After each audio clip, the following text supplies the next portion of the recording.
मागील काही वर्षात गडचिरोली जिल्हा आणि शहरातील वाहतूक वर्दळीत वाढ झाली असून वारंवार अपघात होण्याचं प्रमाण वाढले। वाढती वाहतूक आणि अपघातांच्या दुर्घटना थांबविण्यासाठी आवश्यक उपाययोजना करावी अशी मागणी शेतकरी कामगार पक्षाने केली आहे।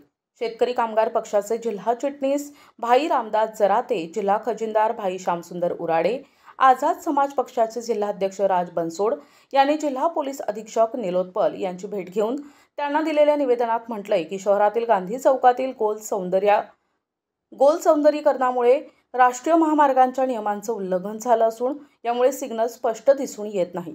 परिणामी सिग्नल चालू आहेत की बंद हे न समजल्यामुळे वाहनधारक वेळेच्या आधीच वाहने क्रॉसिंग करतात आणि दुसऱ्या वाहनांना धडकण्याच्या घटना घडतायत।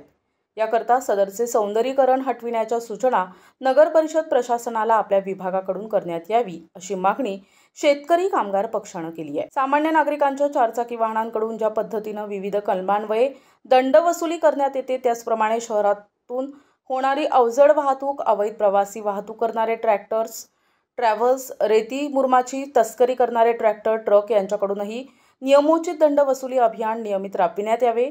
गडचिरोली शहराकरता मुरखळा, सेमाणा, माडेतुकुम, आडपल्ली असा बायपास रिंग रोडची आवश्यकता असून याबाबत आपल्या विभागानं शासनास सदर बायपास रिंग रोड मंजुरीकरता पाठपुरावा करावा।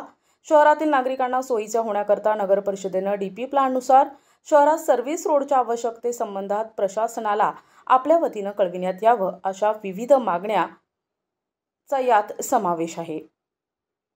प्रतिनिधी भास्कर फरकडे, NTV न्यूज मराठी, गडचिरोली।